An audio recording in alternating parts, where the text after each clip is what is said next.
지난 4,000년 동안 인류의 역사를 자세히 연구한 어떤 역사가가 이런 조사 결과를 내놓았습니다.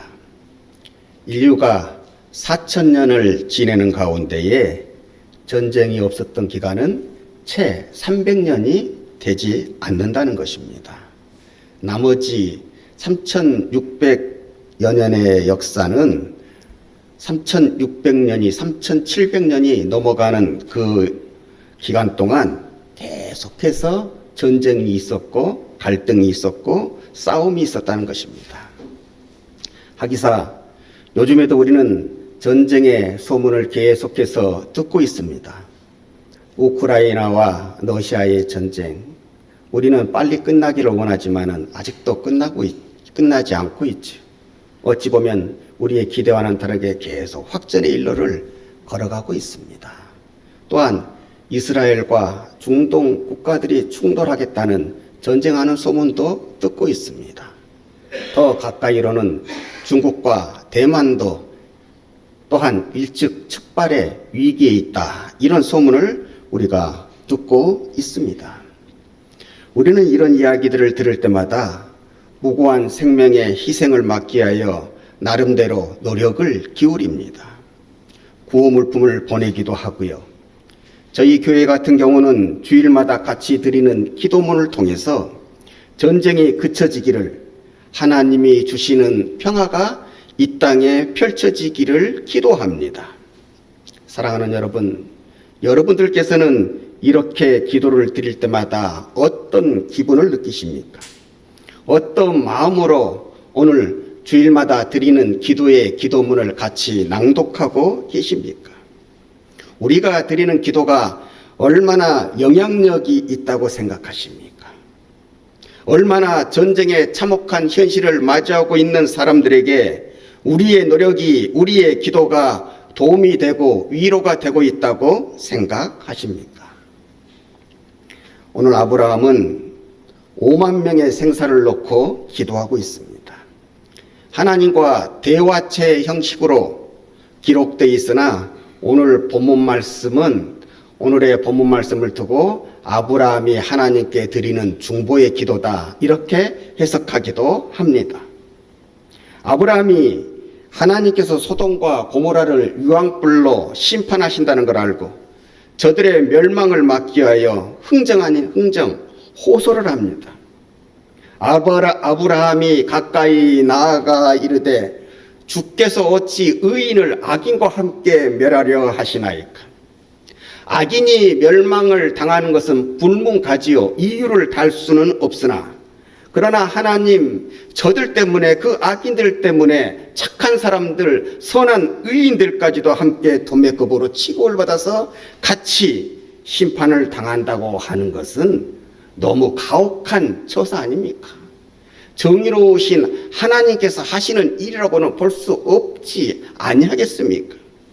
그러니 가치 있는 의인들을 봐서라도 멸망에 대한 심판을 하나님께서 늦춰주시면 안 되겠습니까? 기회를 주시면 안 되겠습니까?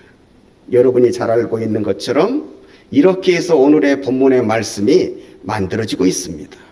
하나님, 저 소돔과 고모라 땅에 50명의 의인만 있으면 그들을 봐서 그 땅에 대한 멸망의 심판을 멈춰 주십시오.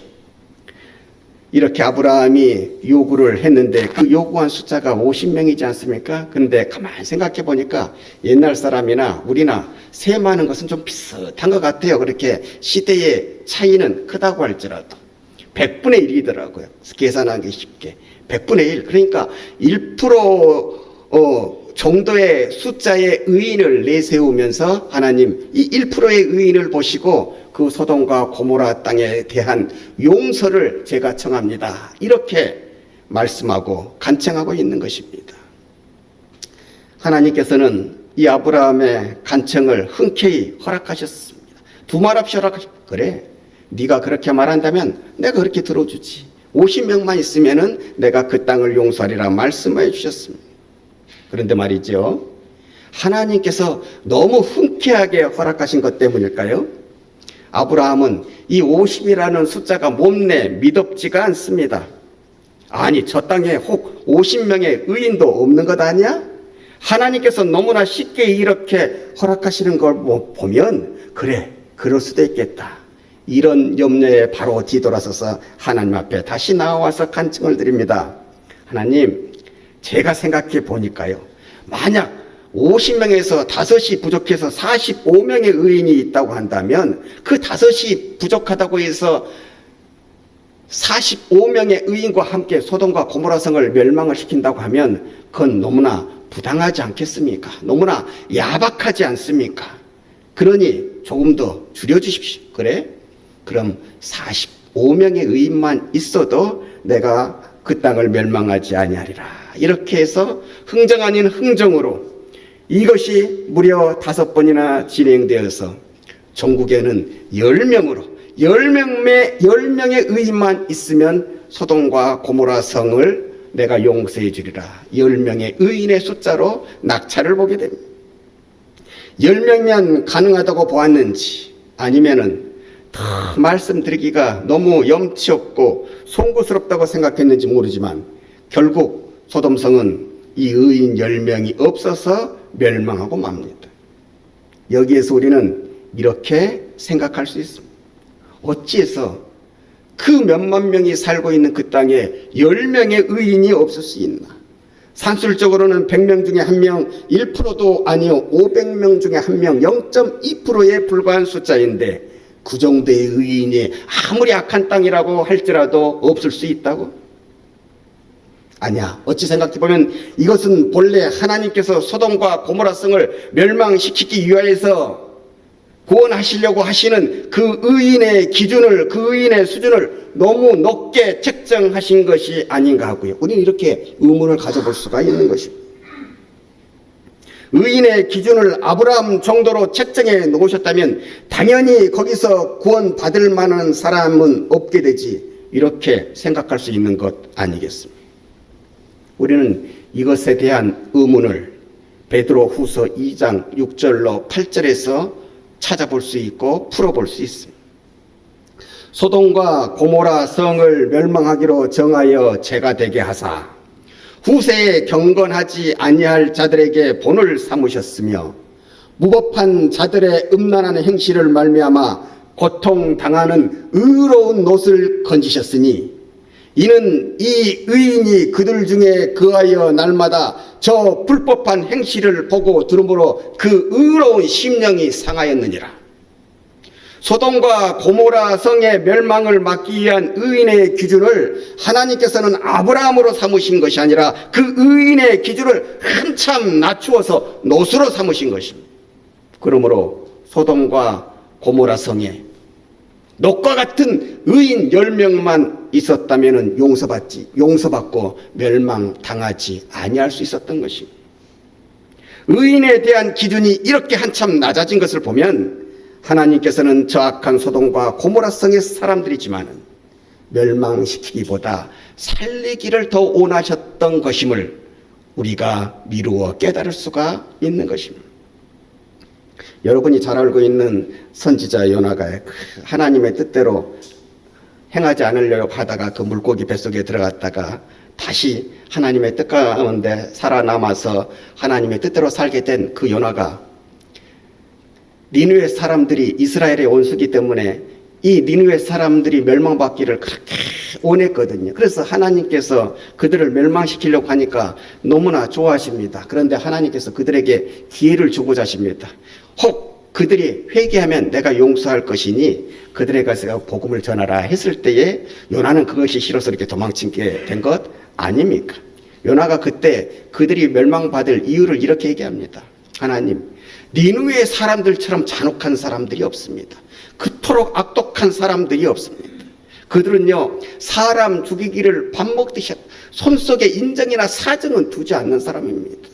사람을 죽일 때 남녀노소 어른이나 어린애나 남자나 여자를 가리지 아니하고 사람 죽이기를 즐겨합니다. 짐승이라고 할지라도 저렇게 잔인할 수 없으니 하나님 저들을 이 땅에서 제거하시는 것이 마땅합니다. 그들에게는 기회조차도 주는 것이 사치입니다.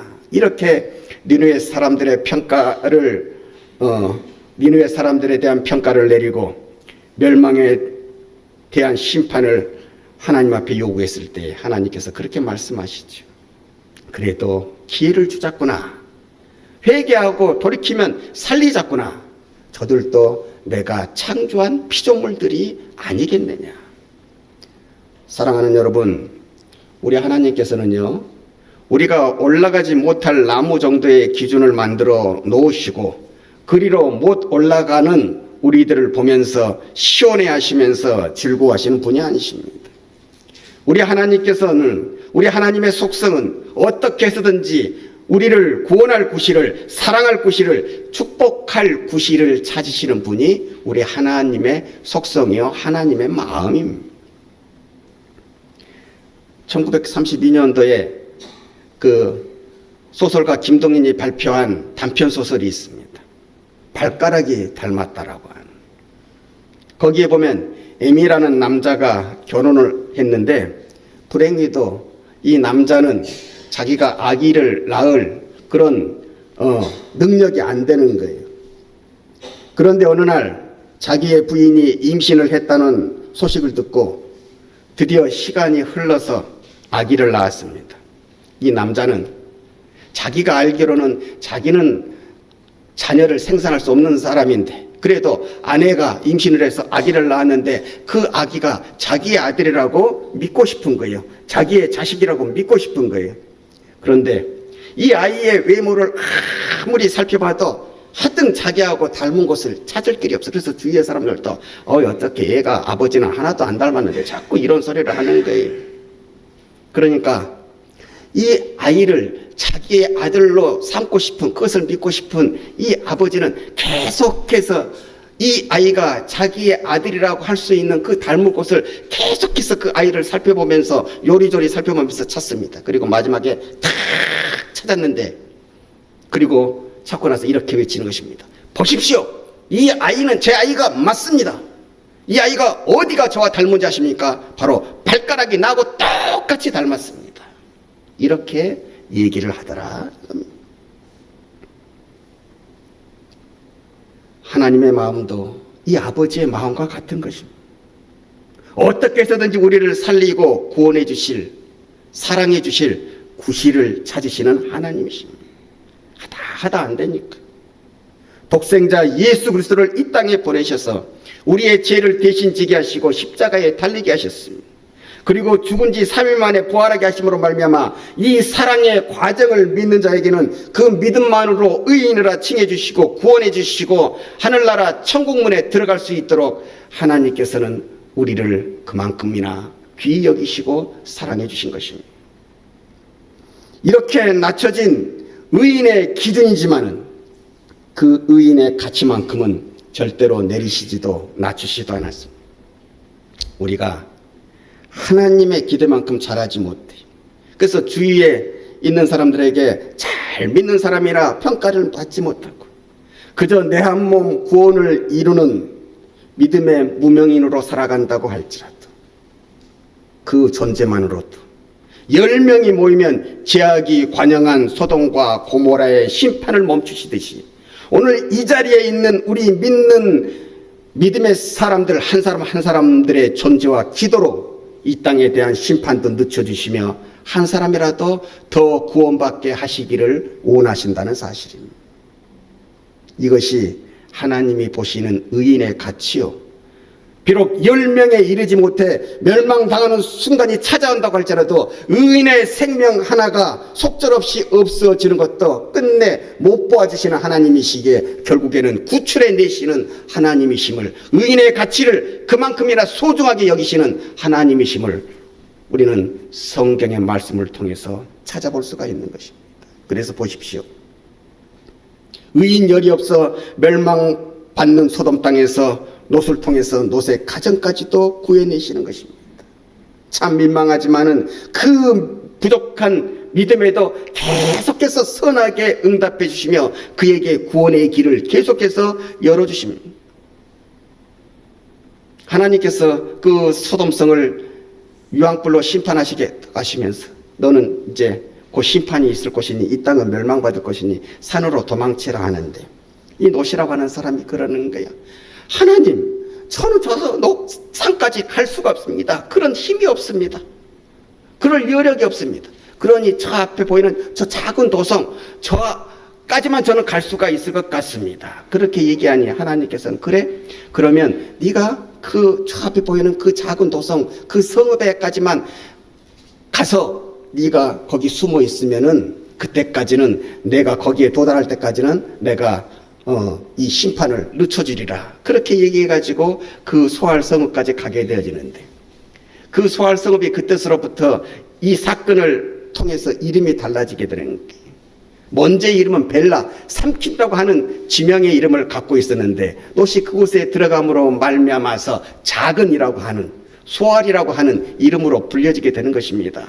이것을 우리가 풀이해 보면 하나님께서는 우리의 믿음이 착히 부족하고 연약해서 내가 참 내세울 것이 없어, 하나님 나는 주님께 드릴 것이 없어요, 자랑할 것이 없어요, 내세울 것이 없어요, 이렇게 생각되어지는 작은 믿음이라도 그 믿음의 가치를 하나님만큼은, 주인은 어떻다고 할지라도 하나님만큼은 귀하게 여기셔서 특별한 역사를 이루어내신다고 하는 것입니다. 이렇게까지 우리를 대우하시며 이렇게까지 한 사람 의인의 가치를 높여주시는 분이 우리의 하나님이십니다. 문제는 이 가치를 알고 그 가치에 걸맞게 살아야 되는 것일진데, 불행히도 롯과 그의 가족은 그렇게 살지 못했어요. 이 엄청난 구원의 사건을 경험하고서도 롯의 아내는 심판의 땅을 돌아보지 말라는 하나님의 말씀에 불순종해서 뒤를 돌아보로 말미암아 소금 기둥이 되어버렸고, 롯과 그의 딸들도 구원받은 이후의 삶이 하나님을 기쁘시게 하지를 못했습니다. 의인의 가치를 제대로 생각하지 못하고 살았기에 좋은 믿음의 후손들을 만들어내지 못하고 이방 후손들의 조상이 되어졌던 것입니다. 반면에 아브라함은 의인의 가치를 실현하며 삽니다. 아브라함은 하나님의 선택을 받아 의인이 된 후에 믿음도 깊어지고 기도의 범위도 넓어졌습니다. 오늘 성경 말씀에 나오는 것처럼 이렇게 믿음으로 깊어지고 기도의 범위도 넓어진 아브라함의 모습을 이사야서 41장 8절은 이렇게 얘기합니다.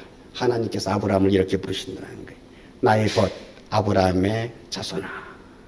아브라함을 벗이라 부르셨어요. 친구라 부르셨어요.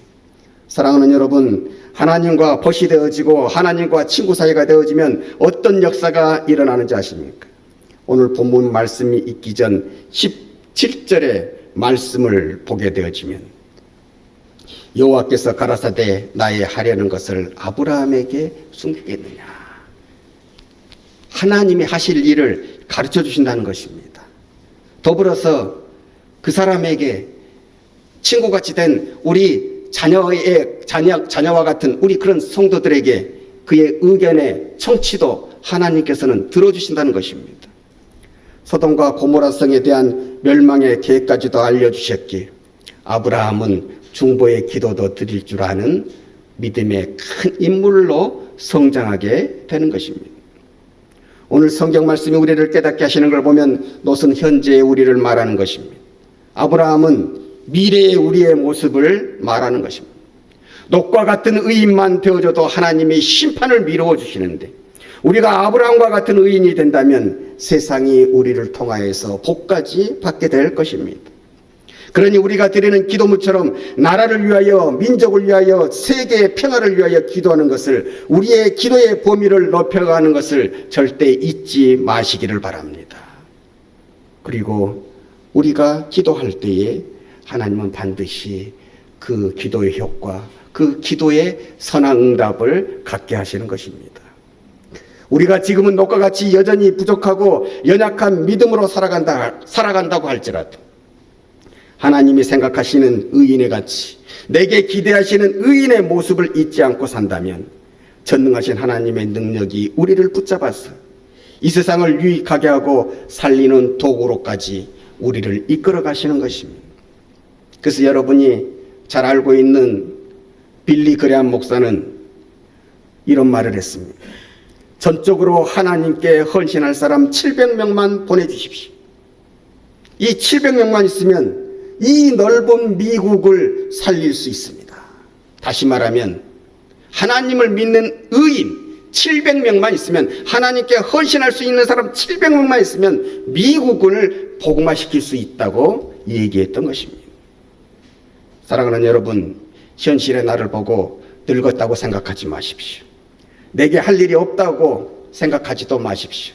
앞으로 내게는 이룰 것이 별로 없다고 생각하지도 마십시오. 내가 하나님이 기대하는 의인으로서 꿈을 포기하지 않고 사는 한, 나는 아직도 젊은 사람입니다. 나는 아직도 할 일 많은 사람입니다. 나는 아직도 이룰 것이 참 많은 사람인 것입니다. 요사와 가나안 땅을 지도자로서 같이 점령했던 분이 계시죠. 갈렙이라고 하는 사람. 이스라엘의 그 정복의 역사를 따질 때 절대 빠질 수 없는 갈렙이라고 하는 사람. 그 갈렙이라고 하는 사람이 자기 인생의 최대의 성취를 언제 이루어내냐면 80이 넘어서 이루어내는 것입니다. 그가 차지한 땅이 어떤 땅인지 아십니까? 헤브론이라고 하는 땅. 믿음의 성지인, 80이 넘어서 믿음의 성지였던 자기 인생의 최고의 축복이라고 할 수 있는 그 헤브론의 땅을 차지하게 되는 것입니다. 지금은 미치지 않는 것 같아도, 당장은 효력이 나타나지 않는 것 같아도, 내가 주 안에서 의인된 가치를 알고 나에게 가지시는 하나님의 기대를 알고 기도와 마음의 씀씀이의 폭을 넓혀 나갈 때에 우리도 놋을 넘어서서 아브라함처럼 사람을 구하고 세상을 구하고 하나님의 뜻을 실현해 나가는 성도의 반열에 들게 될 것입니다. 여기에 우리의 목표를 두고 이 변화가 우리에게 찾아오기를 바라며, 오늘도 주 안에서 담대하게 열심으로 하나님의 영광을 위하여 살아가시는 우리 믿음의 식구들과 함께 하시는 또한 권속들이 되어지시기를 주님의 이름으로 간절히 축원합니다.